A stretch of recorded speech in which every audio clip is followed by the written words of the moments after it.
महाराज जी, बहुत सारी कथाओं में आता है कि गंगा जी के डुबकी लगाओ तो पाप नष्ट होंगे, एकादशी का व्रत रखो या इस तीर्थ में जाओ तो ऐसा पाप नष्ट होंगे। तो महाराज जी, पाप करने वाले एवं पाप कर्म के लिए मुक्ति के इतने सरल उपाय से क्या पाप को बढ़ावा नहीं मिलेगा, या इससे इसका भावार्थ क्या है महाराज जी? मेरी जिज्ञासा शांत करें।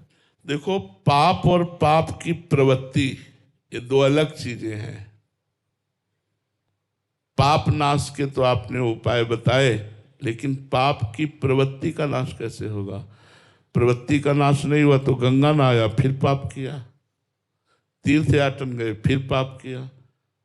तो हाथी के स्नान जैसा वो स्नान हुआ। हाथी स्नान किया, धूल भर के सूंड से फिर ऊपर डाल लिया, तो क्या स्नान किया?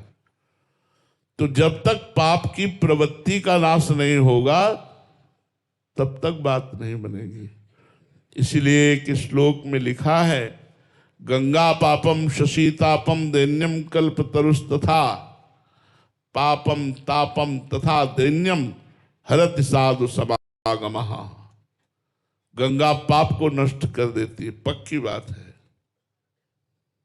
कल्पतरु दरिद्रता को नष्ट कर देता है, पक्की बात है। चंद्रमा शीतलता प्रदान करके ताप को नष्ट करता है, पक्की बात है। लेकिन संत समागम पाप की प्रवृत्ति का नाश कर देता, पाप ही होना खत्म हो जाएगा। गंगा कल्पतरु और चंद्रमा की भांति पाप ताप संताप दरिद्रता सब का नाश कर देगा। साधु समागम वो पाप की प्रवृत्ति का ही नाश कर देगा।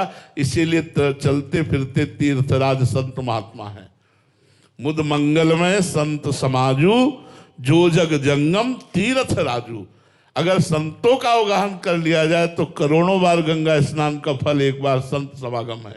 क्यों? क्योंकि संत समागम सीधे पाप की प्रवृत्ति का नाश कर देता है, भगवान के चरणों में चित्त जोड़ देता है। इन तीर्थों का, इन पवित्र नदियों का स्नान करने का फल है भगवान से प्रेम हो जाना। यदि भगवान से प्रेम ना हुआ तो फिर वही पाप प्रवृत्तियां होती रहेंगी, तो लाभ क्या मिला हमें? तो ये पाप बढ़ावे के लिए नहीं है, औषधि रोग बढ़ावे के लिए नहीं है, रोग का नाश करने के लिए है। गंगा जी आपकी बुद्धि को पवित्र करेंगी, गंगा जी आपको साधु समागम दिलाएंगी, साधु समागम आपको भगवान की रति प्रदान करेगा। भगवान की रति से पाप की प्रवृत्ति का नाश हो जाएगा, जन्म जन्म के पाप नष्ट हो जाएंगे। सन्मुख होए जीव मोहि जबहि, जन्म कोटि यज्ञ नाश हो तो वही। जब जीव भगवान की शरण में आता है संत कृपा से, तो करोड़ों जन्मों के पाप उसके नष्ट हो जाते हैं।